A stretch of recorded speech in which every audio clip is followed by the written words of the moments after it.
My name is Barbara Smith. I'm from New Bern, North Carolina, former teacher in Pamlico High School. On March 14th, I had a complete stroke. I was feeling just fine. I walked into my kitchen, felt a little tired, and sat on a stool, and I had no ability to talk, and my right side was paralyzed. Fortunately, my husband was home, so he came in pretty much at the time and looked at me and could see that there was something very wrong. Tried to talk to me, and he could not get me to answer. I will say that I didn't even really register that there was anything that wrong with me. And it happened so suddenly that I don't think would not have been able to get to a phone or do anything. So it was very good that he was there. He called 911 immediately. They came pretty quickly, got to the hospital, and was in the ER by, I got treatment, I think they told me an hour and 15 minutes or something.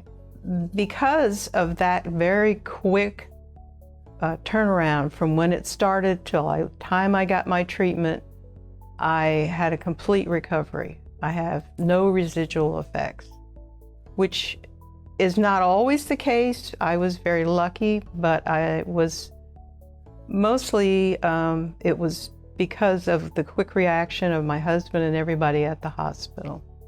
So I was very grateful. Hi, my name is Ron Smith, and I'd like to tell you an incredible story about my wife, Barbara, and her experience with a recent stroke on March 14th. The emergency crew were fantastic. I mean, they took her immediately. They assessed the situation. They asked me a couple questions. The ambulance drivers responded to several other questions.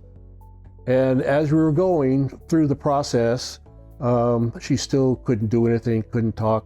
Her tongue was almost thick, couldn't get out of her mouth. Ultimately, what happened was that she was a candidate for a drug called TPA.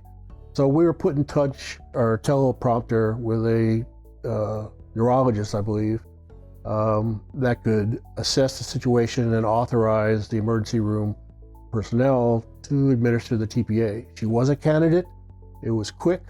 They went into action. They administered the TPA. I think an hour later, they had to go for a CAT scan. It may have been another CAT scan. And slowly, the amount of time that the hospital personnel in the emergency room spent with her was very short, really. And they were noticing also that she was starting to respond. Some movement came back, her eye movements, what have you. She did have a slight reaction to the drug, which was minor. Her lip blew up just a hair, but it went away in a relatively short period of time as well. She was responding.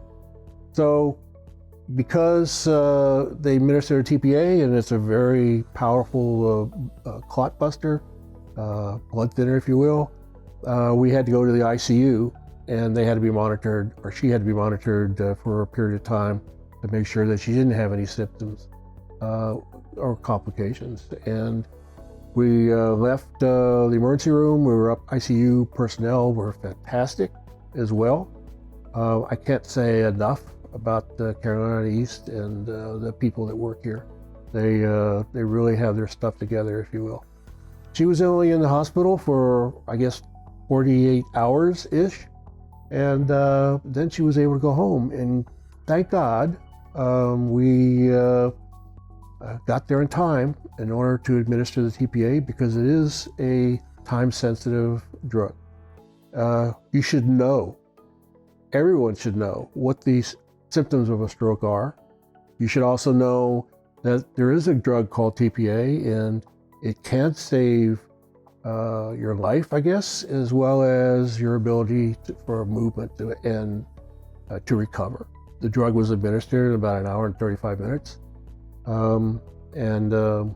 We were very, very lucky. She made a full recovery.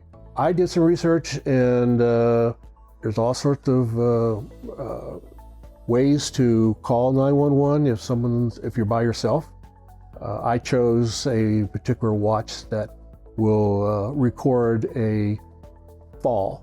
And if you don't respond after that fall, it calls me as well as 911, or vice versa. I got one too. I can't say enough about the personnel at Carolina East in the emergency room as well as the ICU. Thank you.